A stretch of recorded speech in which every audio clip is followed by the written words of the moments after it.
The USDA has changed some significant numbers regarding corn and soybeans for this marketing year. Extension Ag economist Brian Williams answered some questions about the recent March supply-demand report, and he also looked ahead to that prospective plantings report March 31st. Brian, I understand the USDA lowered corn ending stocks in the latest supply-demand numbers. They did. They bumped down the ending stocks by about 25 million bushels, down to 1.456 billion bushels. Now, what was the basis for that? What are you hearing? It was all from exports. They bumped up exports by 25 million bushels, which wasn't too surprising considering that there had been talk about strong exports for the last few months. All right, now soybean stocks, they were also reduced, right? They were, but not by as much as expected. They bumped them from 150 million bushels down to 145 million bushels.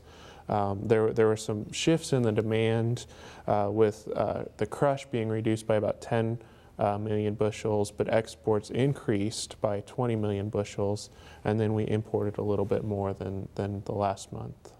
All right, now I know old stock or old crop soybean prices have kind of been running higher maybe than a lot of the other grain, right? They have been. The prices have been strong. Looking at the futures market, right now they're trading just over, the nearby futures are just over $14, but they were as high as $14.58 just before the report was released, but the report kind of brought them down a little bit. All right, we're certainly not too far away from March 31st and a very anticipated prospective plantings report. Do you think corn has bought any acres this month or earlier in the winter here? It's hard to tell. The big thing is that corn has been trying to buy some acres. The corn prices have been real bullish, but soybean prices have been following right along with the corn prices, trying to compete for those acres at the same time. All right, well, I know one estimate was running like 91.5, maybe up to 92 million acres of corn. That was one guess in the trade. What's your opinion of that kind of number? I think they're probably fairly close. Most of the numbers that I've been seeing have been right around that 92 million acre mark. All right, and as far as soybeans, any idea, any guess? Well, the most recent number that I've seen is 83.2 million acres.